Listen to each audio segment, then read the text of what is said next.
Caleb searched for Lily, wanting to end things, and soon he found her hanging out with his parents as she smiled from ear to ear, acting as if she hadn't cheated on him, and still, he didn't feel angry. He felt disgusted, but only because he was so close to marrying her, and he hated himself for that. He didn't want to admit it to himself, so he played the part, hoping to shut up that little voice of his. Next, he talked to his parents and admit they were right all along, but he needed to end things with Lily before he could do anything else. Here goes nothing, Caleb thought to himself as he took a deep breath, let it out, and walked towards them. Darling, come join us, Lily said as she took Caleb by the hand and started to pull him in for a side hug, but Caleb pulled away. Lily, we need to talk, and I think it's best alone, Caleb responded with urgency in his voice. Okay, let's talk here. We can give you both a moment. Marlene chimed in and gave Harrison a worried look as he nodded to her in silence. No, stay, Lily insisted, glaring at them both. Lily, I think Caleb would prefer privacy. Well, I don't want to. We're going to be family after all. My mom's right, Caleb said, still having a hint of urgency in his voice. Honey, you can say it here. Lily, we really need to talk. Why do you keep saying my name like that? Look, the wedding is off, Lily, Caleb said quickly, like a word of vomit. What?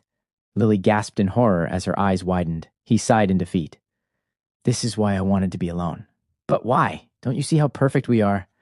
If we were, you wouldn't cheat on me and I would be hurt if you did, but it didn't hurt me. Lily scoffed, shaking her head. See? You can't even deny it. She's cheating on you, Harrison gasped, his eyes widening with shock. You're cheating on him, Marlene asked in a shocked tone.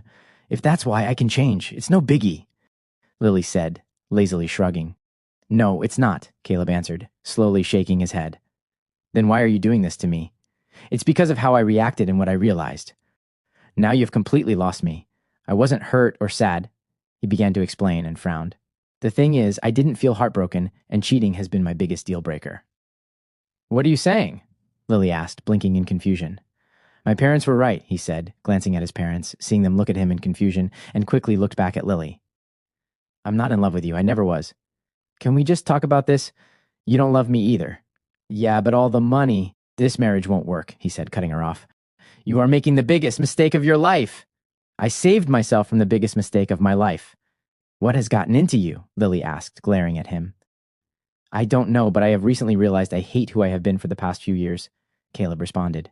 You asked me to marry you, and I regret that. And yes, this is bad timing, but we're not happy.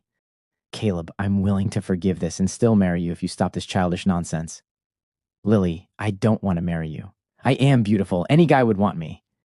You are getting on my last nerve, Marlene said and punched Lily in the face, making her fall backwards as the room roared with shocked gasps. Everyone's faces were shocked as Lily's parents, Jezebel and Cain, rushed to her aid. Lily, honey, are you all right? Jezebel asked as she and her husband helped Lily get on her feet.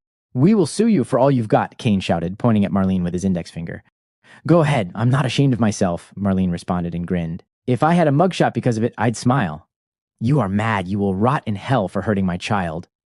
Cain scoffed. You are insane, Lily shouted as she grabbed her freshly bloody nose. I'll say sorry when I start to care, Marlene responded. But knowing me, I won't.